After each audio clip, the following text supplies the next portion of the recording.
What's up, guys?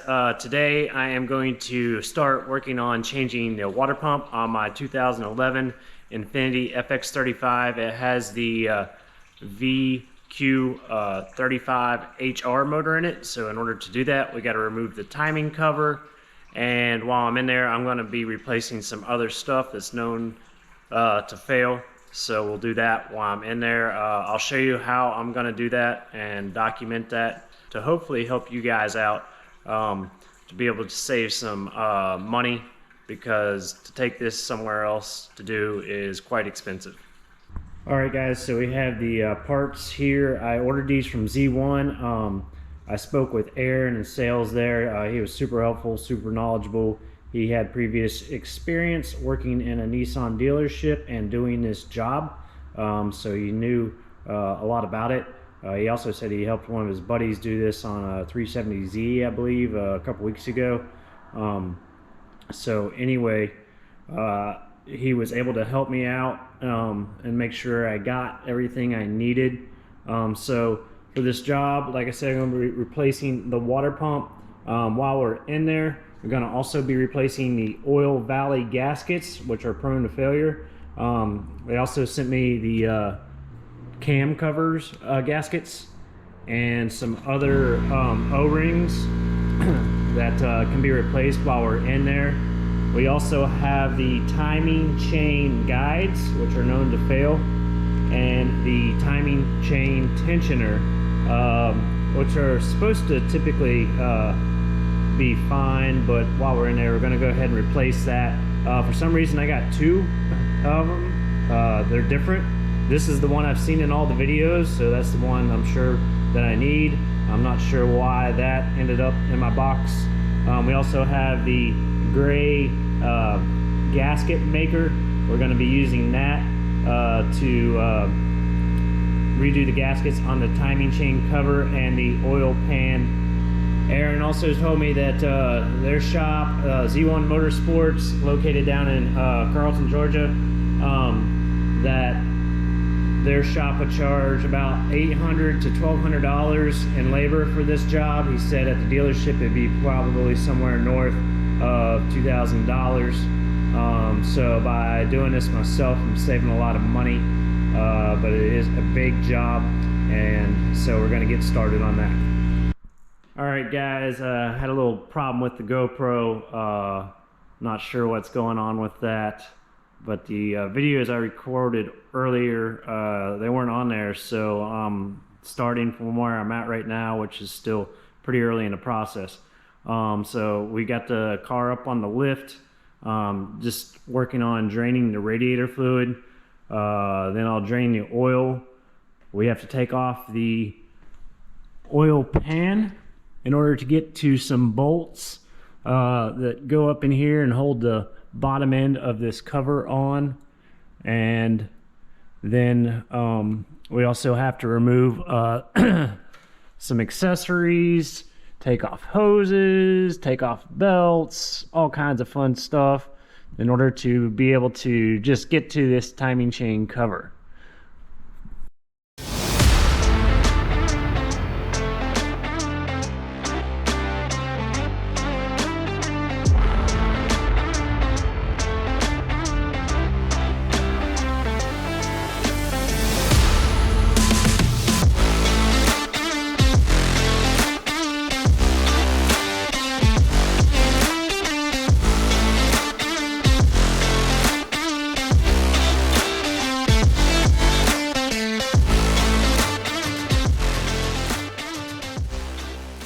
I just got done draining the radiator and the oil.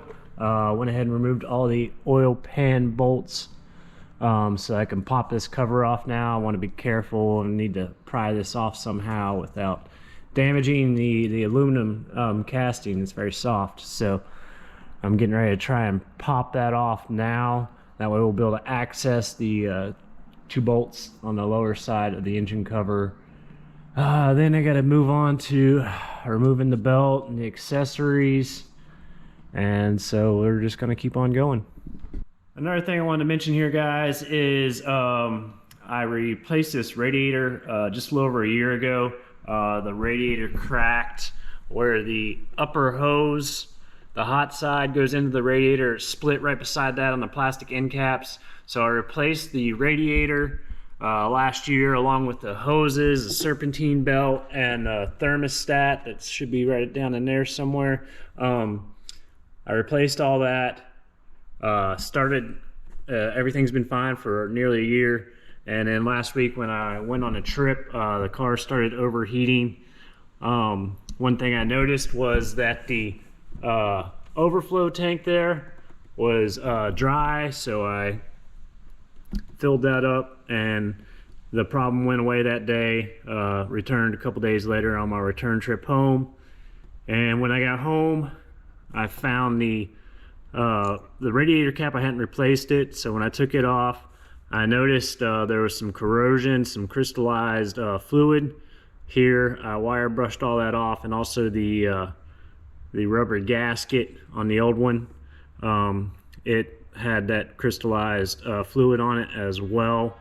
I replaced that, still having the overheating issues. Whenever I'm going down the road and driving up a hill, engine underload, the temperature gauge goes up. It's normally around 3/8 on the gauge, and it goes up anywhere around halfway up on the gauge to 5/8 up on the gauge, and I've seen it go as high as about 3/4 the way up on the gauge. What I'll do whenever I see that is I will run the car in a lower gear, put it in lower gear to get the revs up a little bit, stay light on the throttle, and pretty much right away that temperature will come down. So that's why I'm thinking it's the water pump, you know, with increased RPMs, maybe that you're pumping more fluid through, and it then cools it down. I'm not 100% sure on that, but that's what I'm thinking right now. So we'll get started on taking off all these parts. So guys, I got the oil pan off, and I am going to clean this up, remove all this gasket material that's on here.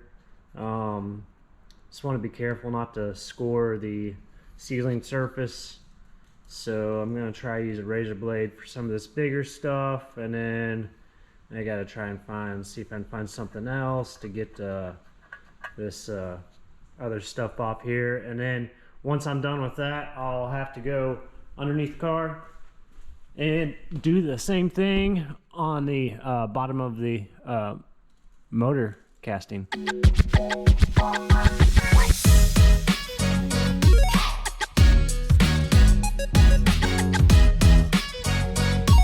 I want to show you where I'm at.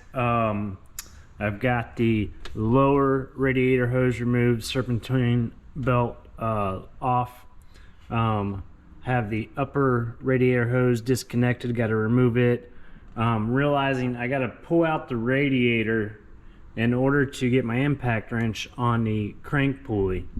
I heard that's torqued to like 300 foot-pounds, so yeah, definitely want to use the impact gun for that one.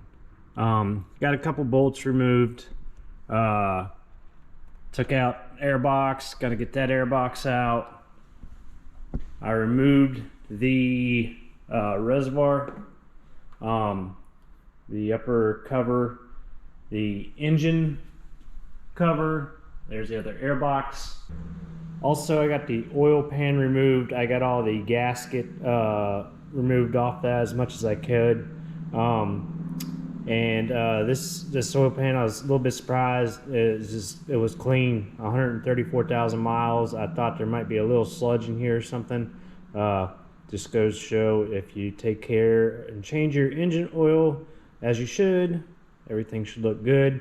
One thing that did happen is when I was removing the oil pan, and I was trying not to do this, but I did score the edges here a little bit. And the bottom of the motor casting was scored as well. So what I had to do here, I had to take a file and just file this edge down so we had a nice smooth surface again. Did that here, did that on the bottom of the motor casting, and I'll show you that as well. But now I am going to try to get this radiator out, and that way we can begin removing all the bolts off the cover and get everything out of the way so we can get working. What's up, guys? Day 2 of working on the Infiniti here, changing out the water pump and oil valley gaskets. And I just wanted to say, if you want to change your life, you've got to change yourself. So a few little tips. Number 1, make a list of the priorities that you want to see in your life. What is it you want? How much money do you want to earn? Where do you want to work from? What kind of work do you want to be doing? Prioritize that list and then start working on the top 1 or 2. Then also make a list of the things that you don't want in your life. Maybe you're sitting around watching videos like this all day and thinking, man, I want to do something else with my life. I want to be better. I need to be able to earn more money in order to be able to live the lifestyle that I want to live. If you're interested in something like that, you can check out my one-on-one coaching program. There is a link in the description below. All right, now let's get back to changing out this water pump.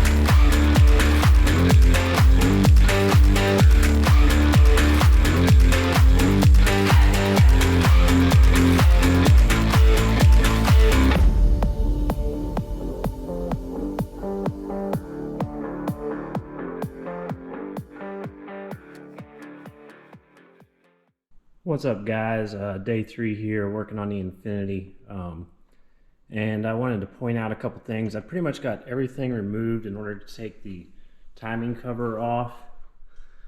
Just got to get the crank pulley still and the dipstick out of there.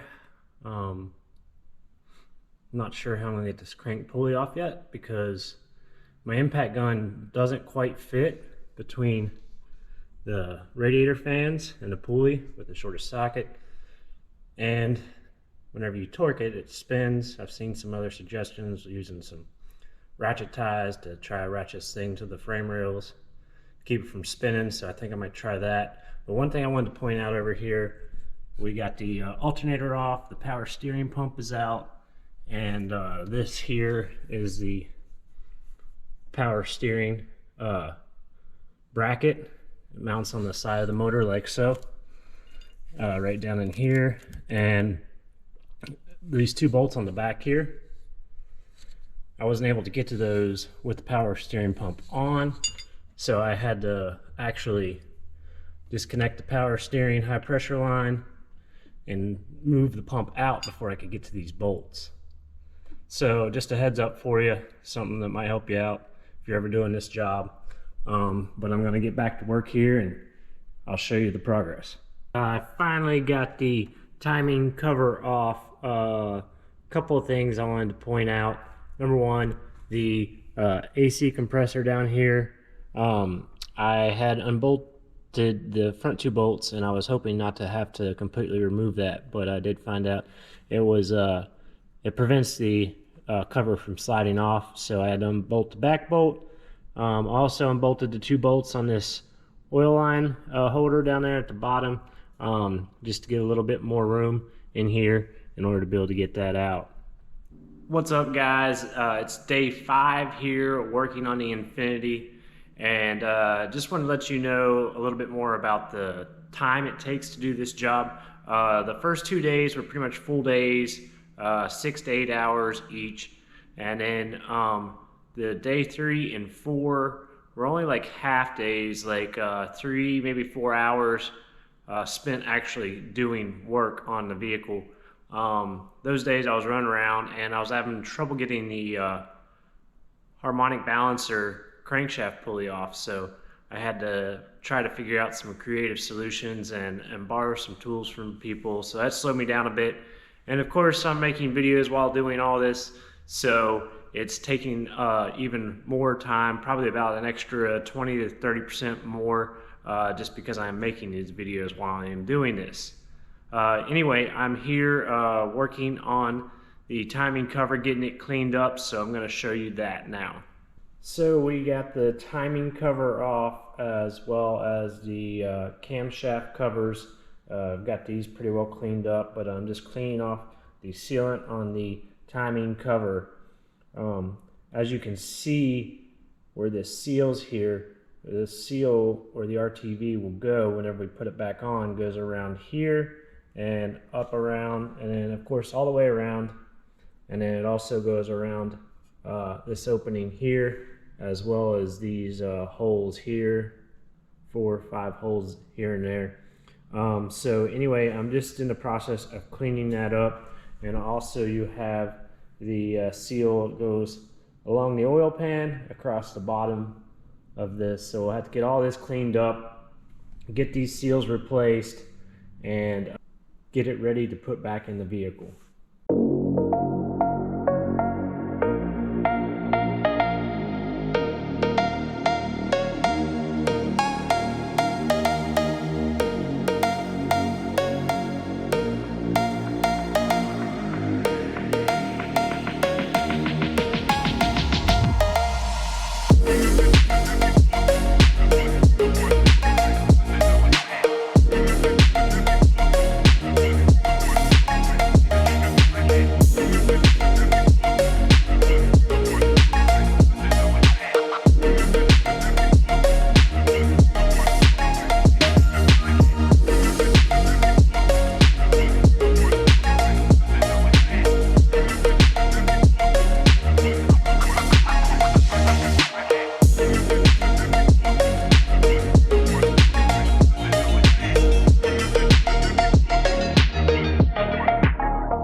Alright guys, just finished getting this timing chain cover cleaned up.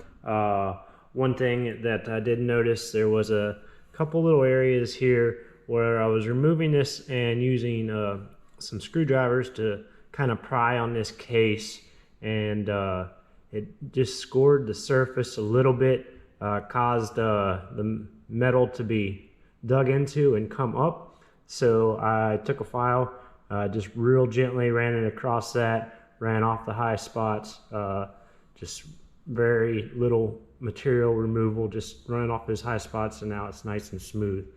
So if you do happen to cause some damage to your cover when you're removing it, that's one way you can get rid of it. It's day 7 here working on the Infiniti FX35 oil gallery gasket, water pump replacement, and timing tensioners. Couple things I wanted to let you guys know about. First of all, I got the oil gallery brackets off. Whenever I got those cleaned up, I realized that Z1 had accidentally sent the wrong oil gallery gaskets. They sent me the ones for the DE motor, not the HR motor. So I had to get them to send out the new ones, and I returned the old ones. Also, while taking off the engine cover, I did notice on the thermostat housing, this here, which I replaced, on the top side of this, it's really deep in there to be able to see, but when I removed it, I noticed that there was a crystallized fluid on that. So that appears to be the failure.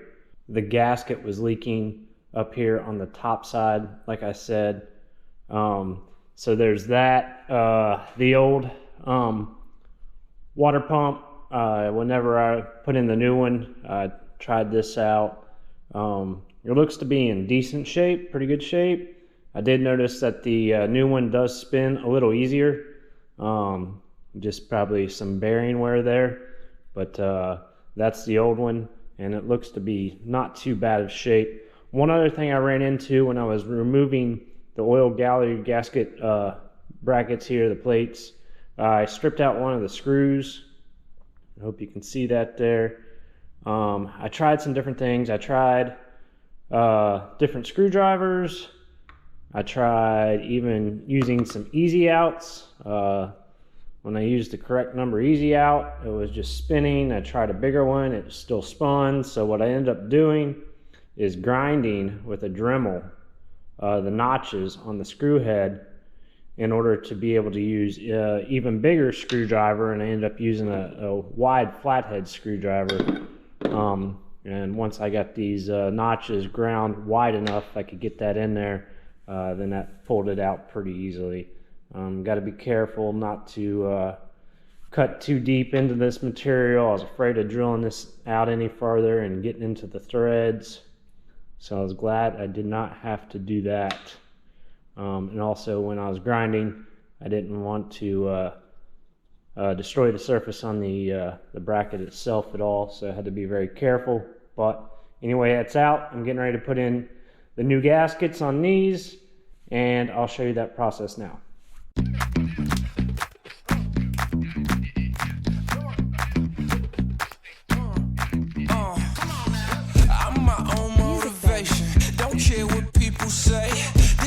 Celebration, I do this my own way. Watch out, I'm coming out now. I stay in my own lane. You say I move like magic, I say the same. I'm feeling myself. Yeah. I'm feeling myself. Alright. Hey, I'm feeling myself. Yeah. I'm feeling myself. Do it like no one else. Hey, right there.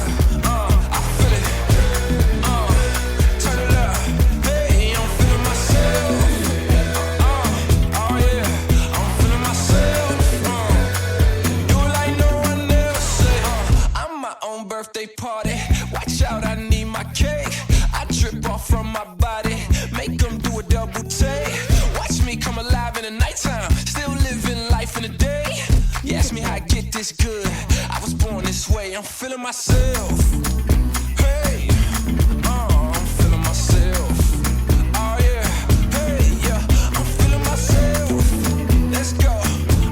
Hey, I'm feeling myself. Do it like no one else. Hey, I'm feeling myself. Hey, let's go. I'm feeling myself. Yeah. I'm feeling myself. Hey, do it like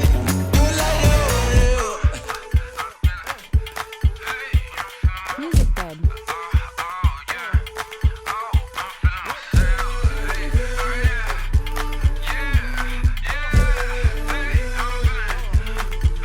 I'm feeling myself. Hey, I'm feeling myself. Oh yeah, hey, yeah, I'm feeling myself. Oh yeah, hey, I'm feeling myself. Do it like no one else. Hey, I'm feeling myself. Hey, let's go. I'm feeling myself. Yeah. I'm feeling myself.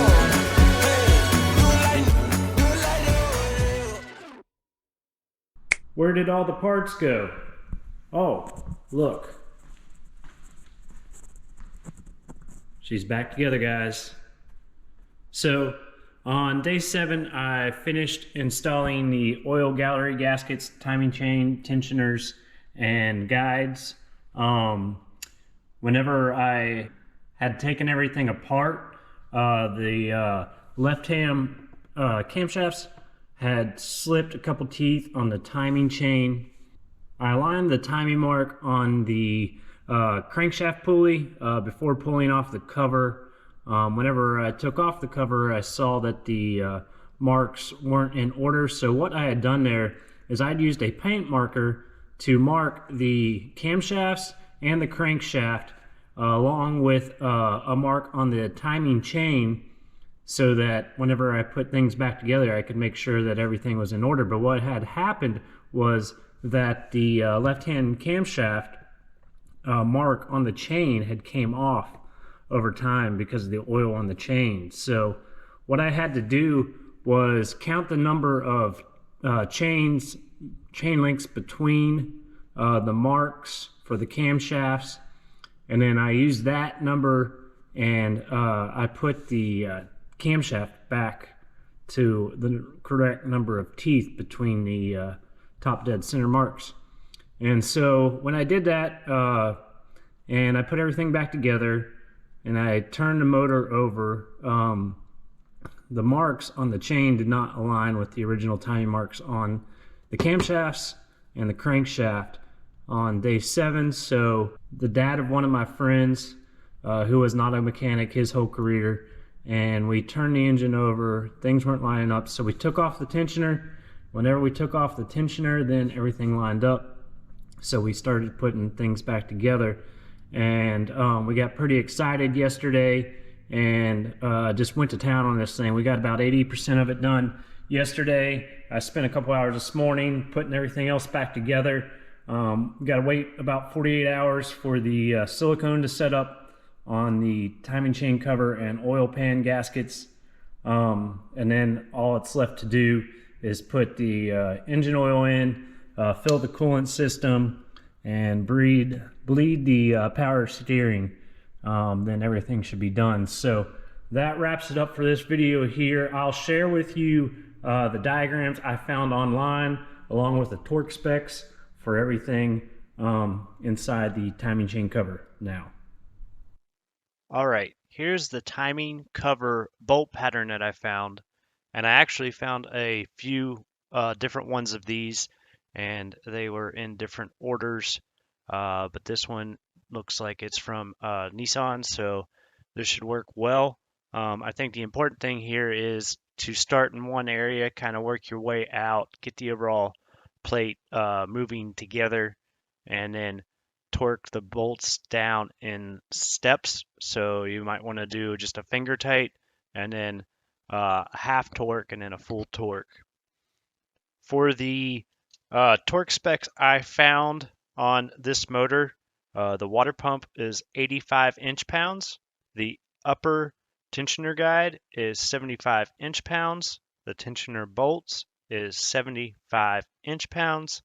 The gallery gaskets were 10 to 12 foot-pounds, and the cam cover and small timing cover bolts were 8 to 10 foot-pounds. The larger bolts there, it just made those good and tight, what felt about right without over torquing those. They're probably somewhere in the 45 to 55 foot-pound range.